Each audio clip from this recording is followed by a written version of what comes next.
In this video I'll run through how to program a relatively simple 5-axis part. So if you have a 3D model you want to work off of, you'll go into the 3D-5X area here. So oftentimes the temptation is to go over to here to open up your model, but over here you can only pull up DXF, DWG, IGES and such. So for our models we'll go into the 3D-5X. You'll specify your material. So we're going to say this will be out of stainless steel. We'll use a 1440 nozzle combination. You don't have to specify the thickness. IGEMS will look at the cross section that the stream is actually going across to determine the feed rate, and then ultimately the feed rate is determined by the machinability of your material and not by whatever thickness that you choose here. If you are going to nest the part, you'd want to have this set to the proper thickness later, but for now we can just use that. So now we're in the 3D world here. So down the bottom you've got options to do things like turn your grid on and off. You can activate your snaps with the F9 key, or down here if you want to have various snaps turned on. So we'll go up top left hand corner here and we'll grab a sample, and we'll grab this one here. So depending on how the part was drawn, may come in oriented not what would be the ideal orientation for cutting this on the machine. So of course the grid represents your table surface basically. So what we'll do here is on our cam tab we have this ground option, so you can click on this and you can down here at the bottom the various options that you can choose from to tell IGEMS how you want this oriented on your table. So you can just hover, in this case since there's a nice flat surface here on the bottom, you can just click on that and then that will lay that down here on the table. So we've got a bevel cut on this side and then 3 straight edges, and the slot is also straight. You can also spin this around the Z-axis depending on how you want this oriented on the table, or you could do that back in the 2D world. This orientation here looks fine, so we'll just go ahead and start picking some edges. There is the auto option that you can try as a first pass to see how it does. So it'll look at the see what sort of edges that it can find in the part and then try to create tool paths based on what it sees. So if you can specify what you want for lead-ins and lead-outs and such, and we'll go ahead and click on OK here and see what it did. So in this case here it's not too bad, so we can do things like click on this rapids button. So right now it's showing us rapiding all the way up to the top of our Z-axis travel and coming down. So if you click on the rapids button you can tell it how high to lift between cuts, and then we can do a simulate, see what it's going to do here. So over here you can choose your style of cutting head that you have. So we'll choose our abrasive cutting head here. So these can be customized. If you click on this little edit button here, if you have a different style cutting head, you can go through and adjust these numbers accordingly. And we'll click on start. So here we can see the angle that is going at through the part. So here we are tilting over to 30 degrees. Slow this down a little bit. So it goes to vertical, and then we'll start tilting over back to 30 degrees to come to there.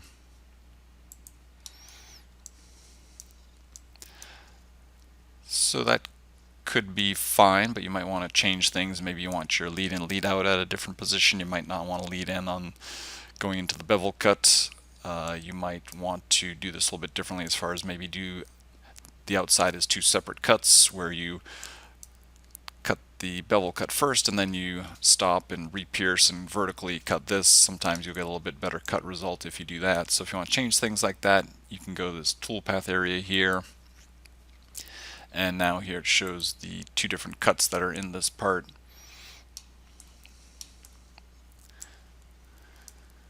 So if you just want to change something like length of lead in, lead out, you can do that without having to change the tool path. You can just click in the box and change things accordingly. You can change quality on the cut. If you would want the outside cut to be done faster or slower, you can come down here and change that. But let's say we want to change our lead-in position entirely, which you can't do through here. You have to delete the cut, and then we can click on the plus button here to re-add our toolpath, and then it prompts for upper curve. So when it did the auto command, it automatically found curves that are in the model. So we're going to choose this as our upper curve, and then where we want to pierce, I'll pierce down here. And then for the end point, I just hit enter to tell it to go all the way around the part, and then which direction you want to go around the part, clockwise or counterclockwise, and then you left click to indicate which direction you want to go. And then the lower curve is here. And then what we're telling it now is information about the lead in and lead out. This red circle indicates the radius of potential lead in position based on the right now the default lead in length. So if I move my mouse around, when it hits this tangential point to the cut, it'll kind of lock into that position, and if that's where you want your lead in to be, you can just hit enter. And then for the lead out, same type thing. As you move your mouse around, it'll lock in at that tangent point, and then you can just hit enter there. And that's the lead in and lead out length, which again could be changed if you wanted to click into this box and change that.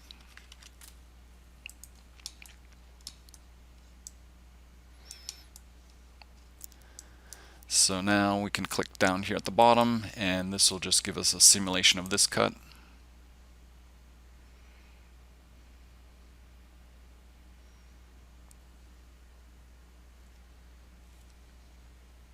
Okay. And then if this were a smaller part, you didn't want to fall into the tank, well, let's go ahead and measure this. We can go to our cam tab, we can measure this.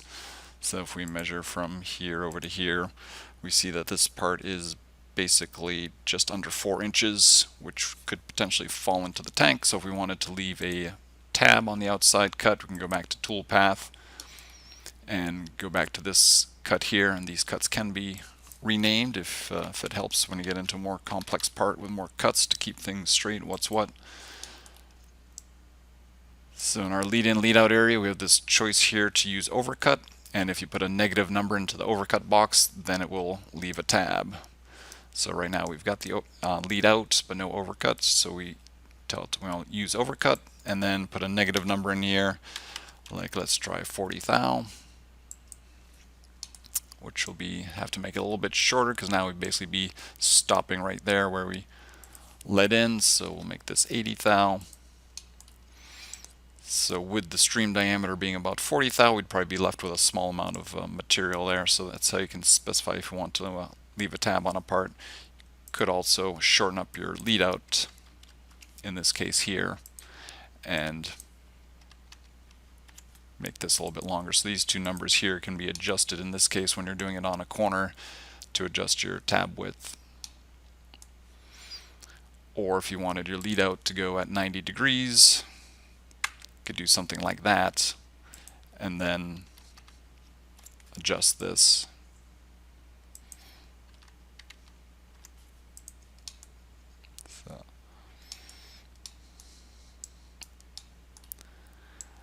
Now, another thing is, as I mentioned earlier, you might want to do this outside cut as two different cuts, because if your cutting head, your 5-axis cutting head isn't perfectly calibrated, as the head is tilting over to this angle, you might see a little bit of a deviation on the top of the part. So to kind of cover over that potential error, we can just delete this cut and we'll program the outside as two separate cuts. So we'll program the bevel cut first, so we click on our plus button again here, upper curve, and then where we want to start and where we want to end, and then we want to do just this portion of this cut here. So when that's highlighted red, I left click, and then lower curve, I click on the lower curve down here, and then give it lead in again. So I just move my mouse till it locks in there and hit enter, and then come up here, wait for that line to lock in and hit enter again.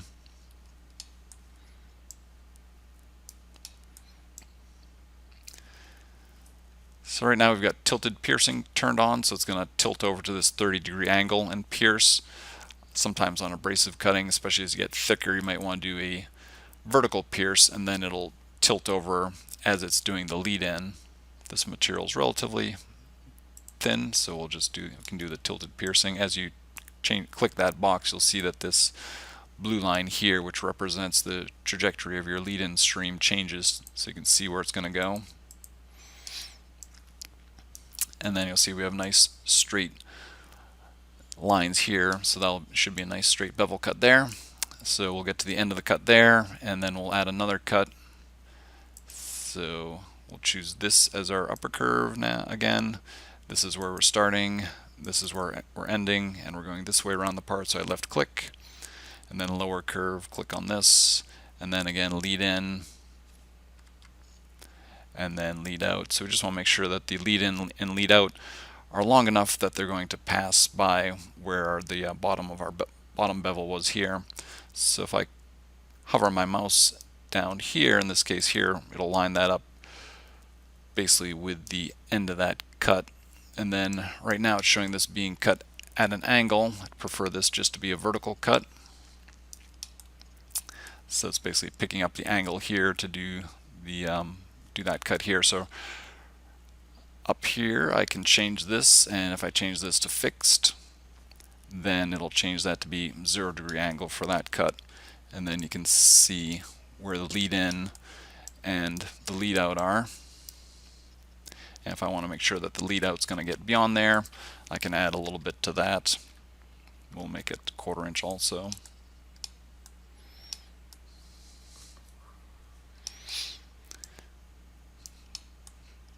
And when you do a cut like that, you just have to make sure that the kerf is on the appropriate side. Since we're going clockwise around that outside cut, we want to make sure that that is set to left, which it is.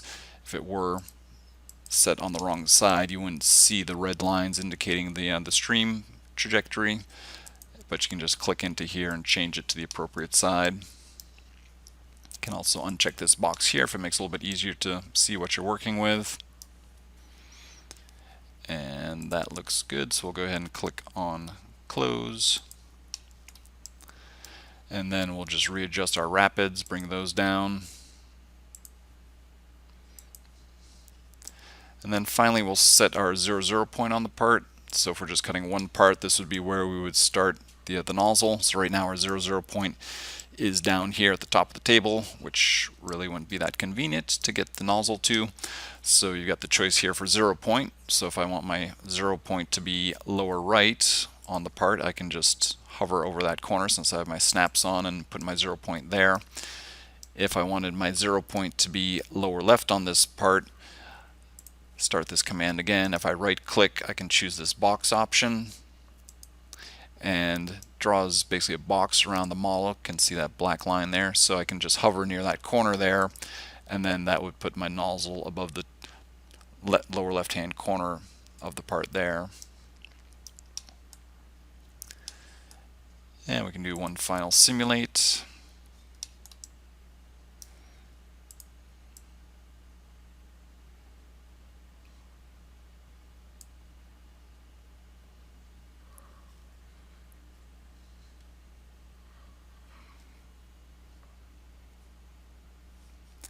And if that all looks good, then you can click on this to create part. If you click on this button here, it'll pull the part name from the file and use that for the name of the part. You can adjust quantity and such here if you need to. Now it brings it back into the 2D world. So if we want to cut this, we use our order 1, 2, 3 button here. Select this. So important thing on any of these 3D 5-axis parts is when you bring it back here, you want to click on this part button, and then it'll pick up what the thickness of the part is and put your 0, point where you had chosen it in the 3D world. So once you've done that, then you can click on close, and then now I've customized my toolbar here. This normally says process. I've changed it to say make CNC, but click on the blue process button, and then you can come in here and you can do a simulation.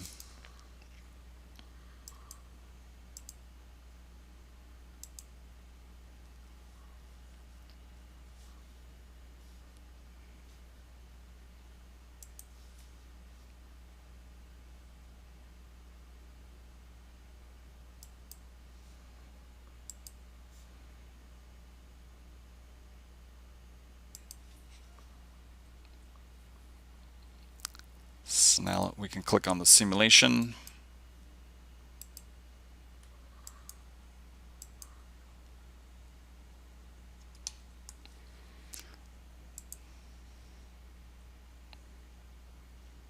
So over here we're moving up 1 inch, rapiding over, and then coming down to our piercing height, cutting this. So in this preview mode here, you can stop and go fast forward, step back and forward, change your speed and such.